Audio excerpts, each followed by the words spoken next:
Go ahead. All right. Good morning, everyone. It is November 12th, 2020. I will call this meeting of the Subdivision Committee to order. It is about 9:03. So we'll start with roll call. I'm Russ Ford, Planning and Building Services. Alex Sequeira, Mendocino County Department of Transportation. Marlena, Environmental Health. All right, good morning. So we'll start with the first item on our agenda, boundary line adjustment. Agenda item 2A, boundary line adjustment 2020-31 for Spring Pond Properties LLC. This is a boundary line adjustment to transfer 2,090 square feet from parcel 1 to parcel 2 in the town of Mendocino on the southeast corner of Little Lake Road and Lansing Street. So let's start with environmental health. Oh, first of all, do we have anybody here representing this application? I don't think so. Okay. Environmental health. No comments. Okay. Transportation. No comment. Okay, and planning is just recommending standard conditions. So can I get a motion? I move to approve boundary line adjustment 2020-31 with standard conditions. I second. All in favor? Aye. Aye.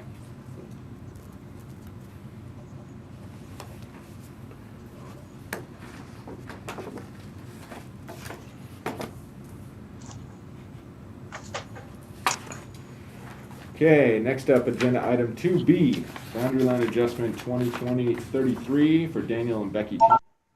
This is a boundary line adjustment to transfer 0.79 acres from parcel 1 to parcel 2, 0.35 miles south of Redwood Valley on the west side of East Road. And I don't see anybody here for this application. Okay, environmental health. No, there's a septic on the newly transferred area, but it'll go from one parcel to the other. Okay, transportation. No comment. Okay, and planning is recommending standard conditions.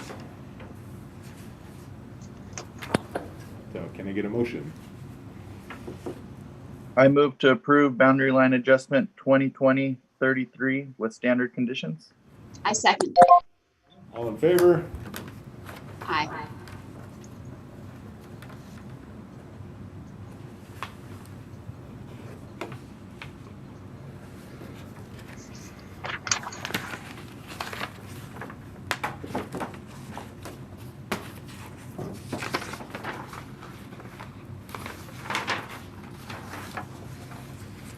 Okay, next up, agenda item 2C for boundary line adjustment 2020-34 for the Roman Catholic Bishop of Santa Rosa and Stephen Rhodes. Boundary line adjustment to transfer 0.35 acres from parcel 1 to parcel 2, about a mile northwest of Boonville on the north side of Anderson Valley Way. So is there anybody here for this application? Yeah, I'm here. Vance is here. Yeah. Vance, I noticed the W now. W Vance Ricks. That's always been my name. What's the W stand for? William. Okay. And don't ask why. That's just the way my parents did it. I never went by William. All right, environmental health. No issues, no comments on this one. Okay, transportation. No comments. And planning is just recommending standard conditions. Do you have any comments, Vance? No. Okay. Can I get a motion? I move to approve boundary line adjustment 2020-34 with standard conditions. Second. All in favor? Aye.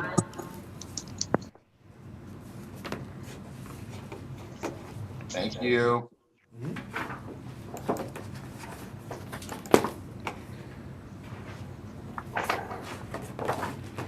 Okay, agenda item 2D, boundary line adjustment 2020-37 for Donald Lucchese. Boundary line adjustment to reconfigure 4 existing parcels in the Talmadge area on the east and south side of Sanford Ranch Road. Is there anybody here for this application? I don't think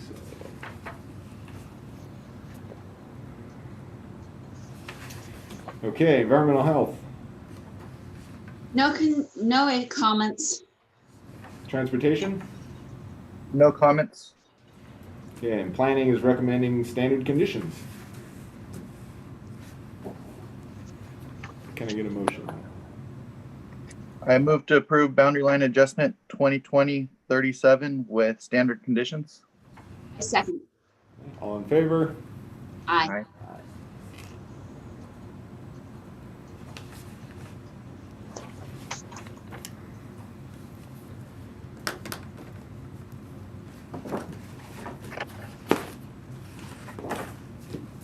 Okay, agenda item 2E, boundary line adjustment 2020-38 for Cheryl Benda, Jonathan Baldwin. A boundary line adjustment to transfer 1.82 acres from parcel 2 to parcel 1, about a half a mile south of Conkshee on the east side of Flynn Creek Road. Okay, environmental health, No comments. transportation. No comments. And I forgot to ask if anyone is here representing the application, but I don't see anyone. Okay, and planning is recommending standard conditions again, so can I get a motion?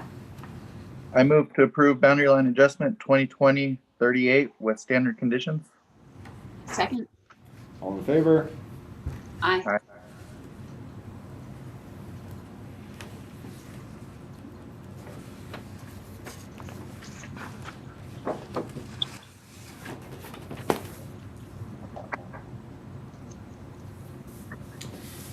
Okay, so this moves us on to our first minor subdivision, our only minor subdivision today. Agenda item 3A, minor subdivision 2020-0002 for Felice Creek Business Park LLC. A minor subdivision of 54 acres into 4 parcels and a remainder. This is west of Hopland, about 200 feet west of the intersection of Felice Creek Road and Mountain House Road at 365 Felice Creek Road, Hopland. So do we have anybody here representing this application this morning? I put the wrong person. There, wait a minute. Yeah. It looks like no. And then, Excuse me. I had somebody, but they're not there. Okay. For Gary Breen, Yeah, he's not. He's the agent, yeah. the owner. Okay, so we'll start going through the conditions, and Julia, just chime in if you have anything that you want to add or discuss at any time.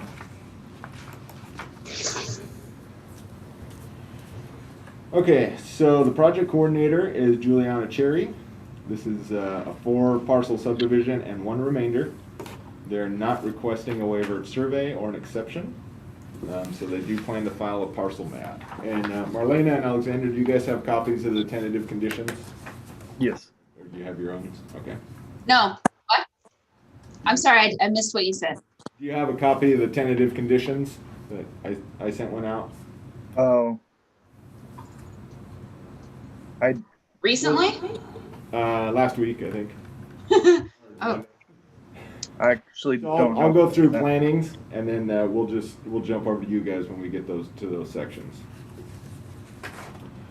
So remember, these are recommended conditions only. Planning Commission makes the final approval. So we are recommending condition 1, which is the following note shall be placed on the parcel map. All future external lighting, whether installed for security, safety, or landscape design purposes, shall be shielded, downcast, or shall be positioned in a manner that will not shine or allow light glare to exceed the boundaries of the parcel on which it is placed. And Russ, this is Julia. I just want to let you know, I just forwarded the tentative conditions to both Marlena and to Alexander here, so. Okay, thank you. I've got it and I've got them open. I had a list, but I didn't have the numbers, the conditions under the same numbers. Okay. Okay, so then we're gonna skip down to condition 6, which a notation should appear on the parcel map. Future development of building sites, access roads, or driveways may be subject to the grading requirements and drainage control measures identified in the conditions of approval. And then condition 7, access road, driveway, and interior circulation routes be maintained in such a manner as to ensure minimum dust generation subject to Air Quality Management District Regulation 1, Rule 430. So then we're going to jump down to condition 11 for biological resources. which is payment of the Fish and Wildlife fee.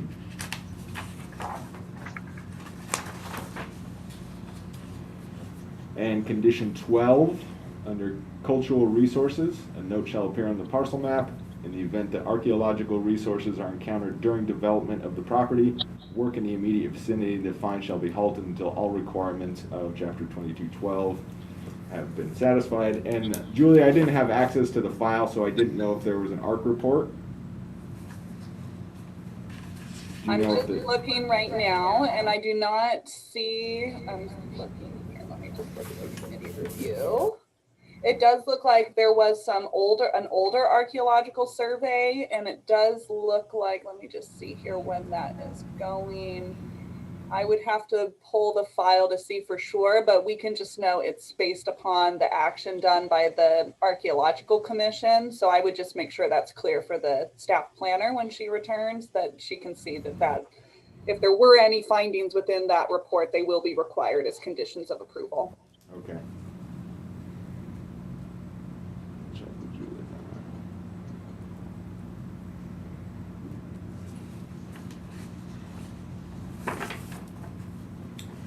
Okay, so then we're going to skip down to condition 18, which is the subdivider acknowledging in writing best management practices. And condition 19, which relates to the flood zone. All areas within the subdivision subject to flooding shall be clearly identified on the parcel map. I believe all of these parcels are subject to some degree of flooding. As well as that, there's kind of a sub-condition there. A note shall appear in the parcel map. Development within the floodplain as identified on this map is subject to those restrictions in the floodplain regulations of the Mendocino County Code. And then condition 21, a note shall appear on the parcel map. No toxic, hazardous, or contaminated materials or waste shall be stored in a designated buffer area or clearly identified floodplain or floodway. So I believe some of these parcels, at least the first couple of ones, have been filled to a point that they're above the flood zone. So that condition might be a moot point, but we can discuss that later. So then we've got conditions 22. Subdivider shall comply with those recommendations in the CAL FIRE letter, which I assume there was one. And condition 23, which any recommendations of the local fire district must be complied with as well. Okay, so then for hydrology, we'll go to environmental health.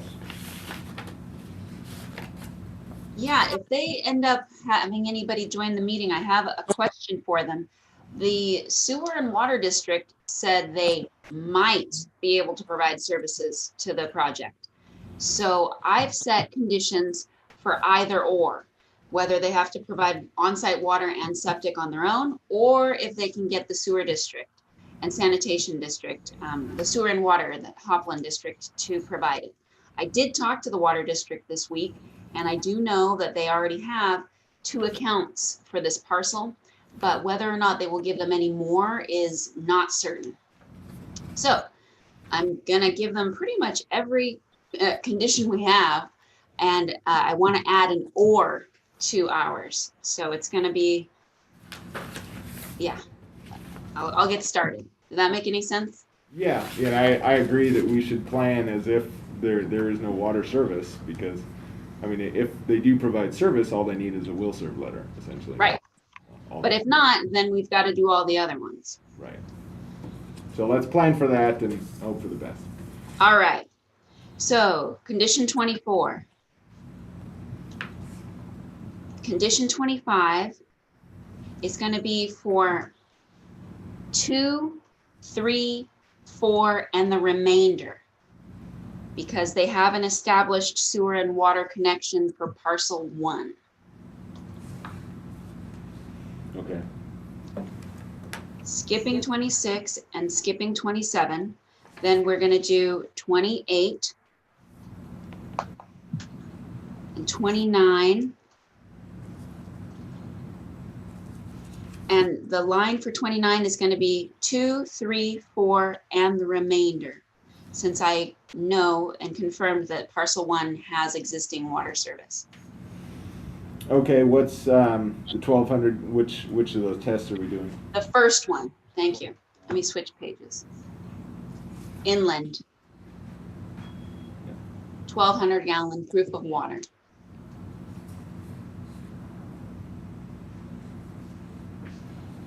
And then we're gonna do number 30.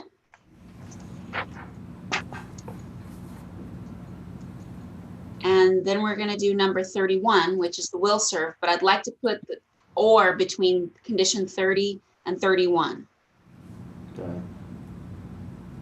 So either they get the will serve letters and build the connections to the new parcels, or they prove water and septic on site.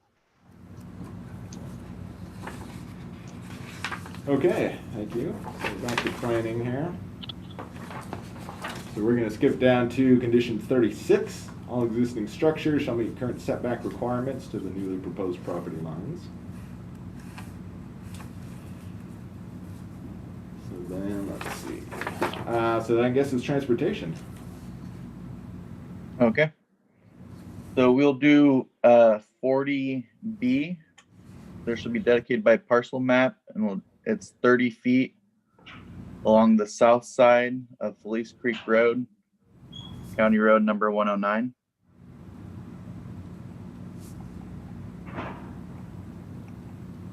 And then 40C. Okay. 40E.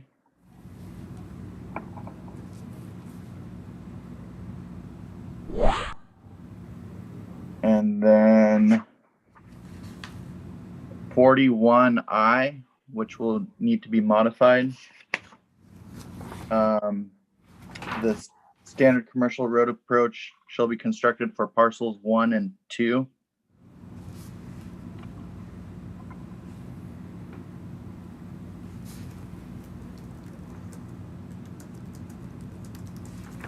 Okay. And then what is it?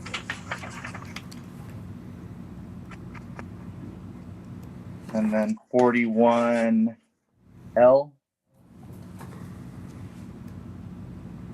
And 41M. And then we need an added condition that's not on this list.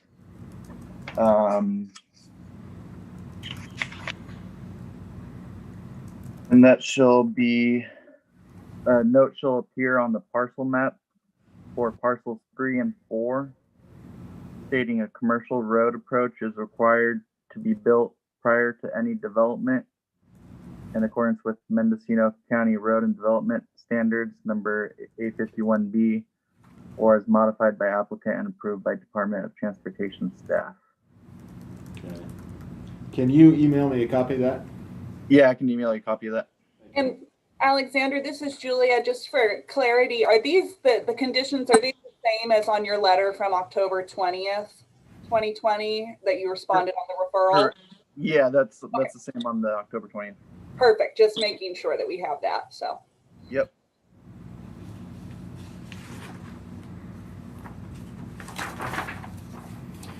Okay, so then we're on to special conditions. So we've got number 48, building development setbacks indicating front and rear side to all property boundaries existing and proposed, and roadway easements shall be designated on the parcel map. And then condition 50, pursuant to Government Code 66492 and 66493, prior to recordation of the parcel map, the subdivider must obtain a certificate from the Mendocino County Tax Collector stating that all current taxes and any delinquent taxes have been paid, and pay a security deposit or bond for taxes that are lien but not yet due and payable. And so Okay. Russ, this is Julia, and my one comment is if you back up and look at condition 47, I know our discussion this morning about remainder parcels, this came up. And so we're understanding from the agent for the applicant that they are going to be seeking likely for no conditions to be applied at this time to the remainder parcel. So we are very likely going to be looking at condition 47 here, which is regarding a conditional certificate of compliance for future development of the remainder parcel. And planning staff, Juliana Cherry, when she is back in the office, will be following up with the respective departments to make sure that she has captured exactly what would be required for the remainder versus the rest of the other 4 parcels being created. Okay. Russ, Gary just came in, so I'm just letting him. Okay. So it does say that should be recorded concurrently with the parcel map. Yeah, so I think that makes sense. And then we would just want to follow up with each department, make sure we have captured everything applicable to that remainder. But, you know, we'll look at what the conditions were here, and then likely planning staff will reach back out to both environmental health and transportation and ensure that we've captured the right conditions for being applicable to the remainder. Okay. Okay, so it looks like Gary, are you on the line here, Gary?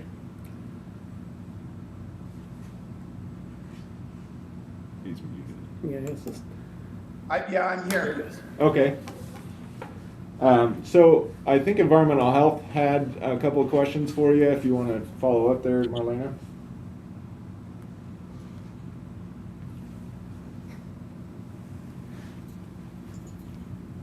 Hi, Gary. Were you able to hear the conditions for environmental health? No. Okay, I'm happy to go over them. So we set 2 sets of conditions. One is if you get service, or if the project is granted service for the new parcels from the Hopland Utility District. The other set is if the proposed parcels are not granted service to the Hopland Utility District. Also, it assumes and acknowledges that parcel 1 already has water and sewer service established with the Hopland Utility District. So with that being said, there's conditions for proving on-site septic for all the proposed parcels, excluding number 1, if there's no will serve letter. And there's conditions for proving water on a water source located somewhere on parcels 2 through the remainder if there's no service provided from the utility district. Then we add an or you get letters and get service from the utility district. And I can read through these. We're starting at number 24.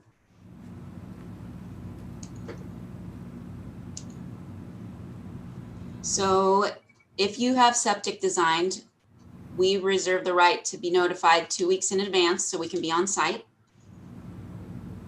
Can I? Yes. You could continue through. To be quite honest, there's no way I will do any development. I mean, I've already extended the sewer line and water line to the end of the parcel. And with the Hopland Utility District, we've already put easements in place. So you could continue with this. I think the answer is the or, because although Dave Redding wrote that letter, yeah, I've already talked to these guys and I've already paid $500,000 to have sewer and water extended to the end of the property. So it's kind of a moot point, because to be honest with you, all the money I've spent, if I don't get sewer and water, to be honest, the chances of me developing this property are next to nil, but that's all right.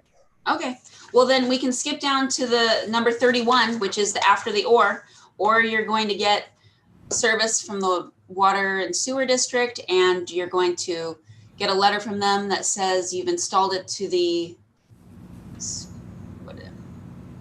that they've been installed to the satisfaction of the district, and that sounds like that's what your plan is. So that'll be condition 31. Perfect.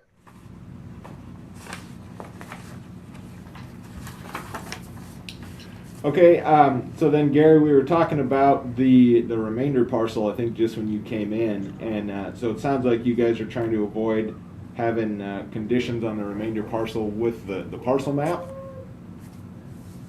Yeah, so basically the remainder parcel is Feely's Creek, and it goes all the way to the residential area on the other side. And to be quite honest, what I've been trying to do is I'm trying to buy I'm trying to do I'd come in and talk to you guys about a residential project at the Hopton School. And, you know, one of the goals here is, especially on the remainder parcels, to do something with a trail or a walkway or something. It's basically, you know, it's almost useless except for maybe, you know, a trail system. I own the parcel that I own, that remainder, it goes up like literally almost a half mile up the road. And it's on both sides of the creek as well. So, you know, kind of my plan was to really, once I had these parcels subdivided, which are pieces, it's the only pieces that are actually developable, is to kind of start looking at the remainder parcel as to, you know, what do I do with that? Number one, it's very flood prone. I've applied for a 1600 permit to try to make sure that the 4 parcels that I do have aren't impacted any further. If you've been out there, there's some definitely PG&E's moved their pole about 4 times. That's on an existing building I have right next to the. So long story, my plan on the remainder is to really, you know, do something with it from like maybe a public perspective or something. Right, I have to really figure out a solution because right now it's being violated by motorcycles, ATVs. I mean, everything and their brother is going through that creek. So what I really need to do at some point is really address the remainder parcel kind of on its own and figure out, are there any ways to do any, you know, private public trails or something along those lines. I think it would be the best thing for the parcel. It's a great buffer between the industrial zoning and the residential across the way. So that was really the idea on the remainder parcel. It's basically everything that's not developable out of the floodway. So that's kind of the goal. Hopefully I live long enough to make that happen. But that would be my goal, is to really kind of dive in on the remainder parcel. Okay, so typically at the subdivision process, what we do for remainder parcels is those receive similar conditions to the, you know, parcels 1 through 4, but those conditions are deferred typically until, you know, you submit for a development permit, something to do any construction. Since it sounds like this is mostly floodway, looking at those maps, you know, there's not really a lot that can be done. I don't know that you would ever have one of those permits, so, you know, these conditions might more or less be moot. But typically, what we can either do those conditions with the parcel map, or we can do them separately with a conditional certificate of compliance, which is kind of what we were leaning toward. And then, so we'll work with Juliana, and she can work with you to figure out what those conditions will be, and then we'll just record that alongside the map. So there will be conditions on the remainder parcel, but those are not anything that you will have to comply with to get the map filed. Does that make sense? Okay, thank you. Sure. Okay, so I think we've otherwise covered this, unless anybody has any other comments. So, Alexander, I'll take your special condition and I'll add it to our master list here, and then I'll just forward that over to Juliana, and she'll take the next steps then. So, I guess we should get a motion for this. Let's see.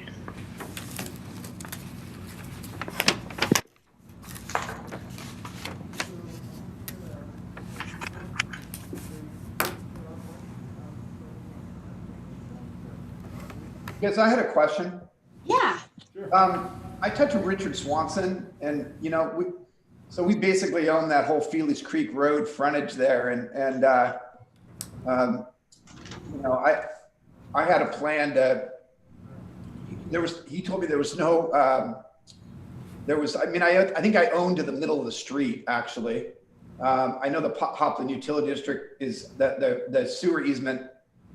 And I mean, I've already put the sewer in, and they're working on the easement right now and the dedication for them. But there's this whole landscaping along that berm. So Yeah, I talked to Richard about it, and Richard said there's like the city of Ukiah. I own a building right in the city of Ukiah by Costco, and I have a big landscaping, requirement along all the public right of ways. In this particular case, there isn't one, but so I told Richard that I was gonna, do a landscape plan along Felix Creek on my property.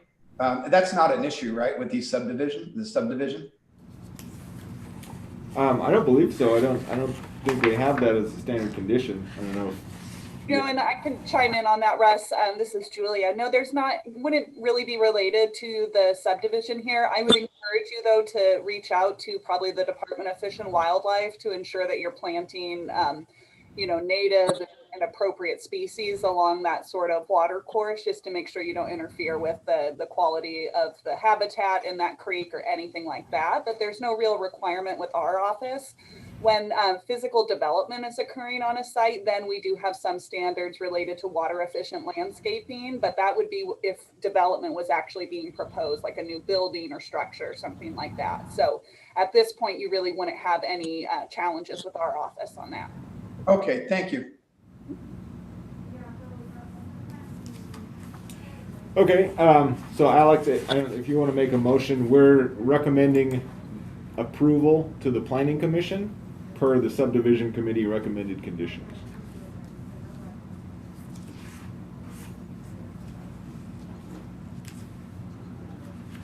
I second that. Oh, You have to make the motion. I can make the motion. Okay, go ahead. Oh, okay. I motion that we approve the conditions recommended to Planning Commission. Oh, I messed it up, Russ. Approve. Recommend approval to Planning Commission. The conditions identified in Subdivision Committee. Close enough. Second? I second that. All right. All in favor? Aye. Thank you. Question, what's the typical timeline that now that this goes to Planning Commission, what's the typical timeline for their review and approval? Sure, I can field that if you want, Russ. So Juliana Cherry, your project planner, is who you're going to want to follow up with, Mr. Breen. And she will be looking at then preparing, after now that she has these tentative conditions recommended by the Subdivision Committee, her next step will be preparation of a staff report, any environmental compliance documents in conformance with CEQA, and then scheduling for Planning Commission. And I will tell you where we are right now in terms of our hearing calendars. You're probably looking at sometime in the new year because we've already finalized our calendars for the month of December. So I would just recommend following up with Ms. Cherry to see about a tentative hearing date. Okay, thank you. Okay, so we are on to agenda item 4A, which is a pre-application conference, PAC 2020-07 for Actar Capital Limited Partnership, pre-application conference for the request to construct a proposed building design using the existing foundation, same building site, same building height and footprint, with a modification to the architectural designs allowed under the previous Coastal Commission waiver and local consistency review form. So our staff planner here is Jesse Waldman, and then just a little bit about pre-application conferences first. So we're not making any decisions here, we're not approving or denying anything. This is just kind of an informational research project. So anybody here that's representing the project or the applicant, please chime in with questions anytime. And then so we'll start with Jessie, she'll take us through the project, and then we'll go to EH and DOT for any proposed conditions. All right, Jessie, it's all yours. Good morning, everyone. Can you hear me okay? Yes. All right, good morning. I'm Jessie Waldman, and I am planner for Mendocino County Planning and Building Services over here in the Fort Bragg office. And our Fort Bragg office has received this request to basically, to summarize it, is to redesign an architectural perspective on a blufftop highly scenic parcel located in the Ocean Meadows subdivision north of Fort Bragg. And a little history is that in 1985, the California Coastal Commission issued a waiver. And that waiver was that it allowed for the development of this blufftop property with out a coastal development permit. In 1986, there was a single family residence proposed under the design, and it went through a local consistency program review or a local coastal program review, an LCP, and it was determined that this single story residence could be developed. No action was taken by the landowners at that time. And then another review, another local coastal program review, LCP review, was submitted to Mendocino County for a 2-story residence, and it was approved. And that there was a building permit that was issued. And that building permit was issued. The foundation was installed and inspected, which vested the Coastal Commission's waiver and the building permit. And then no further action was taken since 1991. So the current request is to change the exterior features of the residence on this coastal property that's highly scenic. And interestingly, I found our records with Mendocino County show the floor plans and the elevations that were both part of the building permit and part of the LCP review that was conducted in 1991. And it was a 2-story structure, which I've summarized in my packet. And the request today is to revise the architectural design, which is also a 2-story structure. And staff is, well, the request is, would this be consistent, and would a coastal development permit be required to alter the exterior design of this home, as it's in the same footprint and it is of equal height, close enough to equal height of the approved building permit from the 90s? Can they modify the architectural design and maintain a 2-story structure? I have found that the building height allowed currently is 18 feet for highly scenic parcels that are west of the first public road, which is this parcel. The request would be consistent for land use for a residence. It is highly scenic, I've said that, so I'll stop saying that again. Let's see. There are 31 parcels located within the Ocean Meadows subdivision. 28 of the parcels are developed. 2 of the parcels, maybe that should be 3 of the parcels, are vacant, if I did my math correctly. And of the 29 developed parcels, 4 of the parcels are 2-story residents, and they are all on the inside of the, there's kind of, if you look in your maps, you can see the, maybe you can't see it, there is no map, but the subdivision is west of Highway 1, and there's 2 entrances, and there is a front edge road along the shoreline, and then there's a back road. So there's 2 roads to the subdivision that separate from Highway 1. How should I say that? It's kind of a loop. And there are parcels between the first road and the bluff, and then there's parcels inside. And all the homes that are 2-story, 4 of them, they're all on the inside of the subdivision, not on the bluff side. So that's the information that I have, and we're looking for direction from Planning and Building Services on a 2-story alteration of a vested foundation permit. Do you have any questions? Yeah, just real quick, what's the nature of the architectural change? I mean, how significant are we going from a 1-story to a 2-story, or is it just like a roof pitch, or what's the proposal? So it's gone from if you were to look in the packet, there's an LCP plan, and I think I included that.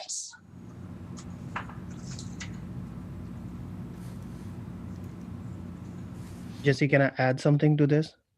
Like, hi guys, we are the current owners or the applicant for this. If it's okay, if I can speak for 2 minutes. Please, yeah. So the LCP which she is referring to, right, that had a height beyond 18, and we were told, like as she said, the current height is 18, and we are complying with that height limit.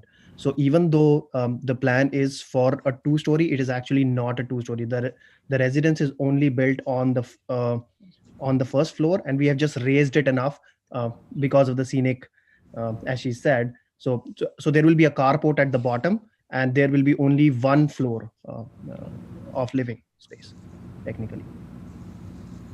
Okay. So it actually seems like kind of it's a little bit of a lower impact.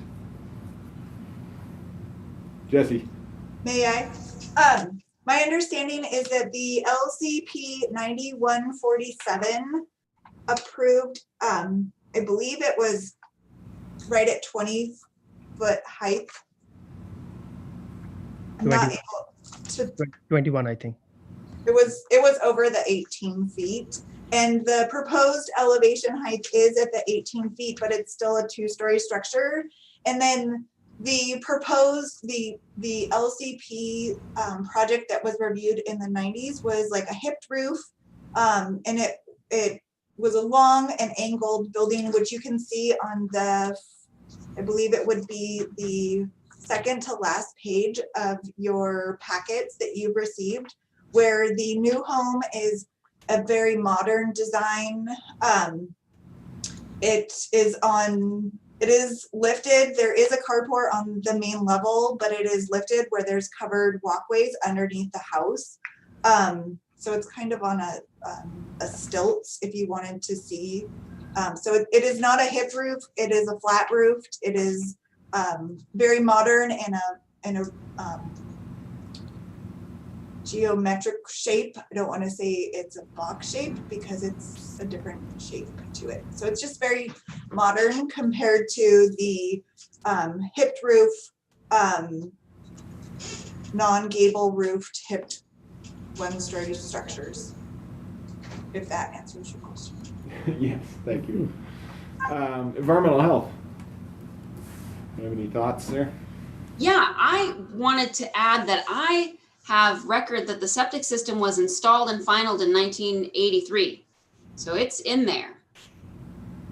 And I didn't see that represented anywhere. Usually people use that as their vested, interest. So our septic is installed for a 3-bedroom, and we don't have any problems with that. So you wouldn't have any other conditions or requirements if they went ahead with this modification? No. Okay, great. Transportation? Yeah, we would, just need a standard residential driveway with an encroachment permit to access the new house. And that would be paved. And I seen on the building renderings that, a concrete driveway is proposed. We would require asphalt for the first 15 feet off the road. And then that would satisfy our requirement. Is that just an encroachment permit? Yeah, it's an encroachment permit. Yeah, encroachment permit for a standard residential driveway. What's the approximate fee for that? That would be $300.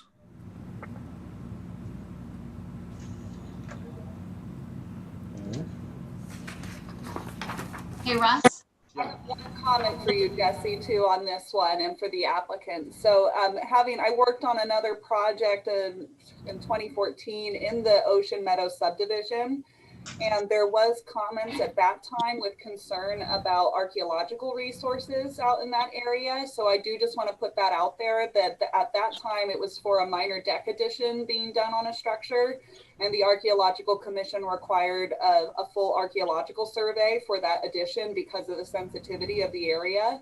So just making sure that that is something that the applicant is thinking about, is that an ARC survey might very well be required, or an update if one was previously done. But my recollection is that there was not one previously done for this subdivision, just given the age of it.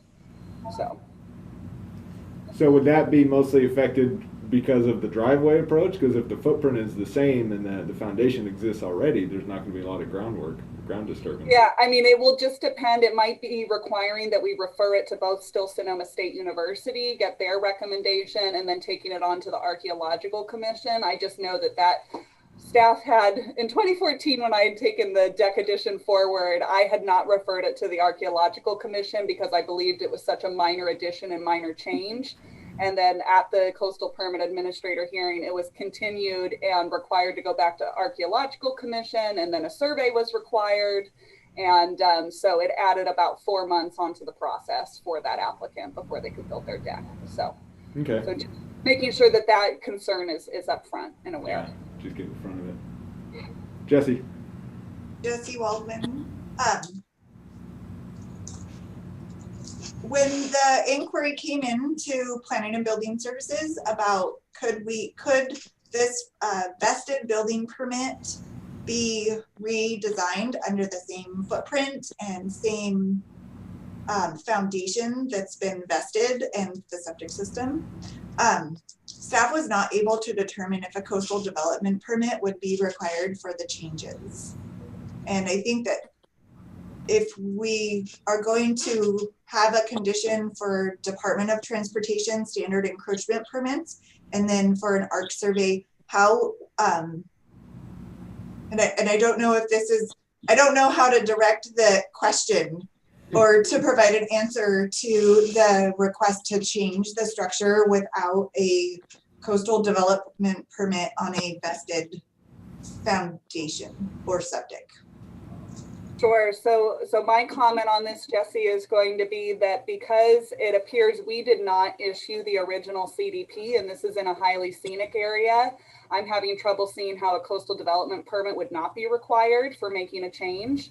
Where we may have more flexibility is if we had issued the original coastal development permit and it was in substantial conformance with that approval. But because of the highly scenic designation, any deviations from what was previously approved would likely trigger the need for a coastal development permit. And my thought process would be that a coastal permit would be required. I would hope it wouldn't be super time consuming and intensive because of the fact that there is a vested foundation and existing septic system on the site. But I do think that that's triggered because of the difference that we didn't issue the original permit and it's highly scenic. And thank you for those comments, Ms. Agra-Krog. I would like to also add, staff has done extensive conversation with the California Coastal Commission regarding the waiver that they issued, and they said that they would no longer have jurisdiction and that this would be in the county's jurisdiction. So thank you for those statements. Marlena, did you have a comment? Yeah, I just wanted to add, we also issued and installed a well to record on that site, for the record. Okay. That was in 1982. So what I'm hearing is we're good on the well and septic. They need a driveway encroachment permit and then probably a CDP to address the changes to the architecture. Does that sound about right to everyone? That's what I heard as well. Okay. I have a quick Unless question. the applicants have other knowledge. So when we reached out to the Coastal Commission, right, regarding the same, as Jesse said, and we told them that, hey, here is the architectural design we're proposing and here is the original permit. They threw the ball back to county saying that they do not have any more jurisdiction over it since there is a permit already issued on it. And it's the county's jurisdiction to decide if the architectural permit will be allowed with whatever, the surveys are needed and permits that are required. Our potential ARC survey, yeah. Yes, I have very less knowledge on these subjects, so I would refer to you guys for that. But yes, we went to CDP and we clearly asked them the questions that is this covered under the previous, or do we need to apply for a brand new CDP permit? And the responses we got was that this is not their jurisdiction anymore. Yeah, and I can just shed a little bit more light on that. This is Julia Ackerkrog, and I don't think I introduced myself to the applicant for the pre-application conference. I'm the chief planner here for Mendocino County. And so my comment back to you on that is just, just so you understand how we're coming to this determination, or how I'm coming to the thought that a coastal development permit is required, is that when the Coastal Commission issues a waiver, that waiver basically is locked in with that design that was issued for that waiver permit. They have no amendment process. They have no way that you can modify that design. And that permit was issued before Mendocino County had coastal permit authority. And so we really had no real role within that permit. We provided a local consistency review, but that was really it. So when they say that they don't have jurisdiction over making a change, it's because it is making a change to their waiver, and they don't have the ability to modify or amend a waiver. So they must send you back to the local jurisdiction. And in this instance, since we do not have a permit that we issued on this, and we don't have the authority to necessarily state that changes from or deviations from a waiver that was issued by the commission, we can't make that determination that you can make those changes because that permit is really not ours. So right now there is no real permit at the local level to modify. It would be that you have to come in and get a coastal development permit to basically reapprove a house on the site with this new design, because there's no way to modify that waiver that was previously issued.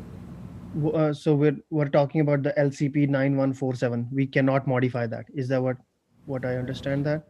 Yes, yeah. So that was a local consistency review. That's not a coastal development permit. That was us providing a response to the Coastal Commission stating what other permitting may be required from our office. So say, for example, you were in a floodplain area and you needed a flood hazard development permit or something like that.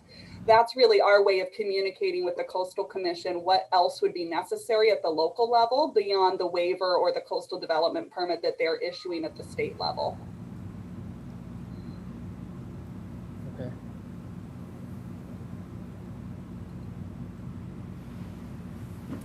So it sounds like if you guys wanted to go ahead and proceed with this modification, we would require a coastal development permit for the county to approve the changes to the architecture. Would that mean that we have to do all the other surveys that are associated with the coastal permit, or just the archaeological? Those would be up to the relevant agencies, especially the ARC survey. I mean, if the foundation's already created, so I think the scope of the project is naturally limited. So that's probably going to save you a lot, but it's hard to say until we actually get referrals from some of those other agencies. I don't know why you'd have to do a bio survey or anything, but maybe something else has come up in the intervening 30 years, and those surveys and those studies expire. So. Jesse Waldman, planner. I have staff has discussed this with the building department. I did ask them to be present, but I'm not sure if they are here today. Part of developing a new structures design, or even the same structure design on the existing vested foundation, would require professional analysis of the existing foundation. And so if a coastal development permit is going to be required, staff would recommend that a professional do an analysis of the existing foundation by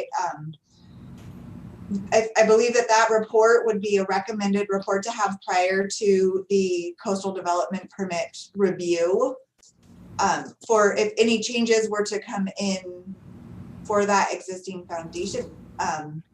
That would be an important factor in the coastal development permit, and it is also required in any new building permit that would come in on that existing foundation. Okay, thank you. Okay, do you guys have any other questions or any other comments from the committee here? So just so as to understand the process, do we get in touch with the department and apply for a new coastal permit? Yes. So it sounds like that if you wish to go forward with this project, it sounds like the process is going to be through a coastal development permit.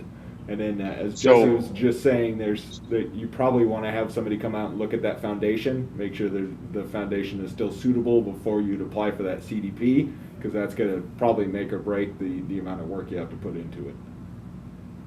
Yeah, and then I just want to recap too. So, you know, the options are always on the table to build what was previously approved underneath the waiver permit as well. But if you wish to modify the design, it would be a coastal development permit with the local jurisdiction. And Jesse Waldman would likely be a good contact to follow up on with the submittal requirements for that. Was there a question there?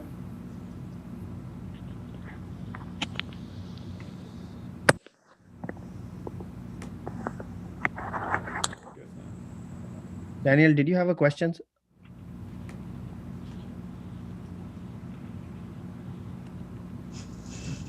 Daniel, are you there? Sorry, someone from our build team, the guys who are actually building this, he's also here, and I think he was talking, but yeah, he's still in the meeting, but no audio there right now.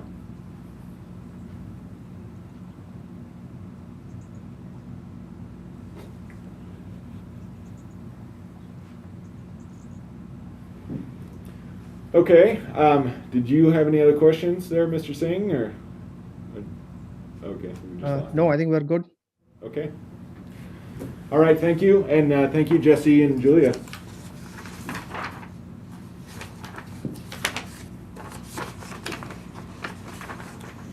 So then we will go on to agenda item 5, which is matters from staff. EH or DOT, do you have any comments or anything you want to discuss? For the good of the order here? No. Nothing? All right, so then we are adjourned. Thank you, guys. Thank you. Thank you. Bye.